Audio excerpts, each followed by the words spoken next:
हर योद्धा की ताकत उसकी तलवार में नहीं बल्कि उसके रक्त में छिपी होती है, और जब वह रक्तवंश खुद ब्रह्मांड से जुड़ा हो तो उसकी किस्मत सिर्फ जीत या हार से नहीं बल्कि पूरी दुनिया की नियति से तय होती है।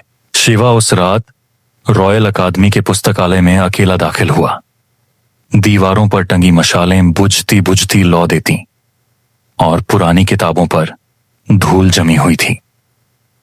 उसे उस ग्रंथ की तलाश थी जिसके बारे में बुजुर्ग साधु ने कहा था, तेरा रक्त सामान्य नहीं है शिवा, तेरा रक्त एक द्वार है। अचानक उसकी नजर एक विशाल ग्रंथ पर पड़ी।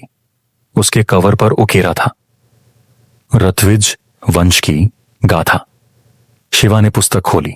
उसमें लिखा था कि हजारों साल पहले रत्विज वंश के योद्धाओं ने पृथ्वी और ब्रह्मांड के बीच पुल बनाया था।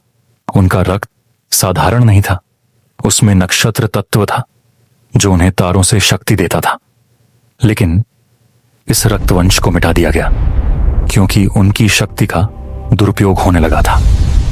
शिवा के हाथ में कट लग गया और खून की कुछ बूंदें उस ग्रंथ पर गिरी। अचानक पूरा कक्ष चमक उठा। एक प्राचीन योद्धा की आत्मा उसके सामने प्रकट हुई। सिर पर मुकुट, आंखों में अग्नि और हाथ में खगोलीय भाला। शिवा, तू रत्विज वंश का आखिरी वारिस है। तेरा रक्त ही एकमात्र कुंजी है जो पृथ्वी को ब्रह्मांडीय विनाश से बचा सकता है। शिवा स्तब्ध रह गया। उसकी सांसें तेज हो गईं, दिल धड़कने लगा। मगर मैं तो एक साधारण छात्र हूं, ये सब कैसे संभव है? तेरा साधारण होना ही तेरी सबसे बड़ी शक्ति है। लेकिन याद रख, यह रक्तवंश वरदान भी है और श्राप भी। अगर तू हार गया तो पूरा मानव लोक अंधकार में डूब जाएगा। पुस्तकालय की दीवारें हिलने लगीं, मानो पूरी अकादमी इस रहस्य के जागने से कांप उठी हो। दूर से शंखनाद हुआ।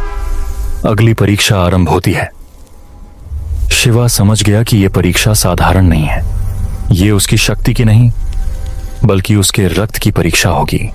उस रात शिवा को यह एहसास हुआ कि उसका जन्म सिर्फ एक योद्धा बनने के लिए नहीं हुआ बल्कि उसे अपने खोए हुए रक्तवंश का हिसाब चुकाना होगा, क्योंकि ब्रह्मांड अब उसकी नसों में बह रहा था।